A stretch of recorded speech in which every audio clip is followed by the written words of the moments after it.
This is the myth. The alpha dog concept doesn't exist and is an outdated theory. To begin with, the alpha role in a pack of dogs is something that has been used for years and has recently been dubbed a myth. Furthermore, those claiming it as a myth try to say that training with a pack mentality is more the dogs fighting for resources, or further still, training with the use of any dominant and submission signals is dangerous to the dog. For this reason, I am here to tell you these things aren't true, show you how and why, and explain the concept behind it for proper training.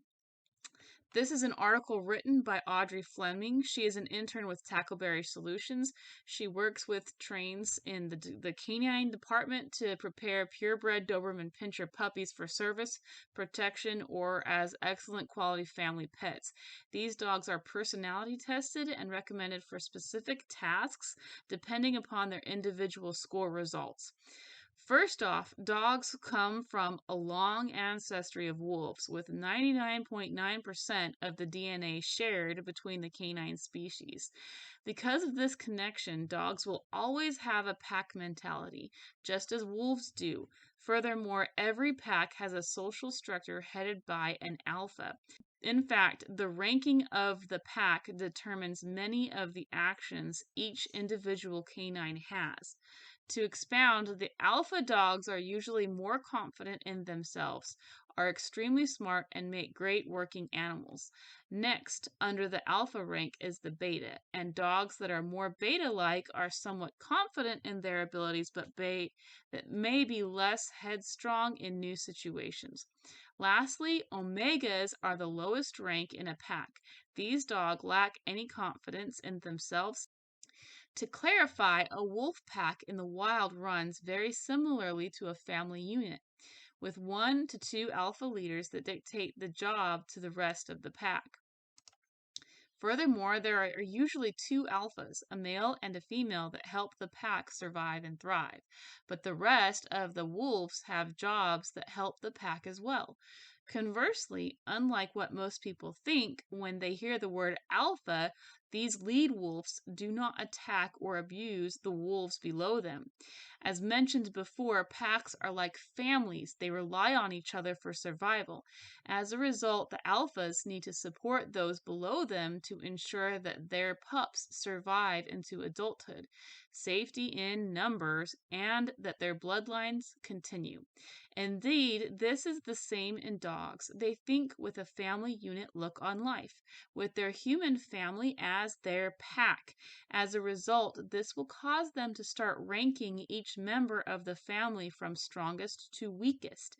To expound, this means that if all the humans seem weaker than their dog, in the canine's brain, they will be the alpha dog of the family and try to direct it the way they want it to go for the survival of the pack as a whole. Conversely, if all members of the family have proved to be more of a leader and alpha, the dog will instinctively follow their lead. This is the nature of a dog coming from their wolf ancestry. To expound, every social structure, even in nature, has a hierarchy, particularly the canine world where the alpha dog concept stems from. Without such, chaos would reign and the social structure would collapse. Notably, the formation of leadership in the wild comes about by the skill, strength, determination, and spirit of the creature best able to prove their abilities, which results in the one best able to ensure the survival for all. Likewise, this concept is no different in the dog world and is a vital part of understanding required when working with potential protection dogs, especially if they've got that alpha dog mentality, which is a very desirable trait within the protection world, by the way. Markedly, the idea of dominance and submission with an alpha dog has gotten used in many negative ways through the years. Consequently, before I start into this section, let me give more of an understanding of these 2 words. Significantly, the dictionary definition of dominance is power and influence over others, while the definition of submission is the action or fact of accepting or yielding to a superior force. For instance, an everyday example of dominance and submission would be the action of following the speed limit. First, the government is a dominant force by enforcing a speed limit that is punishable with a speeding ticket. As a driver that follows it, we are being submissive to not receiving a speeding ticket. Put it this way by Clive Wayne, a behavioral scientist who teaches at Arizona State University. These formal signals are not in themselves aggressive or threatening, but are understood by social interactors as indicating relative status. With dogs, there are many ways that humans take the alpha role in a family. This is done by owners controlling when the dog has food, when and where the dog uses the bathroom, and many other basic actions. As a result, these things commonly will give the controlling human a more alpha role in a dog's hierarchy ranking. But that doesn't always mean that the dog will rank the rest of the family according to this, or even rank with their main owner or trainer this way. Surprisingly, asserting oneself as the dominant one in a human canine relationship can be done in simple ways, such as positive reinforcement for asking and good behavior, good boys with head pats, and even just standing while working with and petting the dogs. Furthermore, these things don't cause damage between trainer and dog. Instead, they build a mutual understanding and respect between the pair.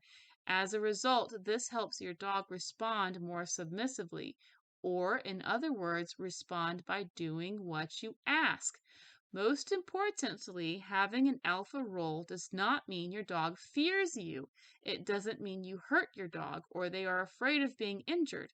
Having a dominant role over your dog shows that your dog acknowledges your leadership and respects that, allowing you to be the leader, knowing that they will be cared for and treated well. Furthermore, a dog that has a more submissive role means that they listen and respond appropriately to what they are asked to do.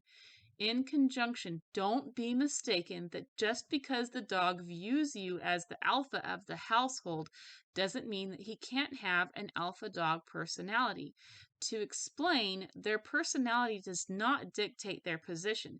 It just describes the way they act and react to things. As noted before, alpha dogs are more confident in what they do, which allows them to be extremely successful when learning new tricks or training to be service or protection or work animals. Uniquely, every dog will be different in the way it should be trained. This is because, like humans, every dog has a different personality. Consequently, knowing what your dog responds to is one of the most important parts of training. In effect, positive reinforcement helps your dog connect positive behavior to something good, and with repetition teaches your dog that it is a desirable action. Similarly, combining hand signals and vocal commands helps your dog connect the action to the signals that are connected to the treat, thus further establishing your role as the alpha dog.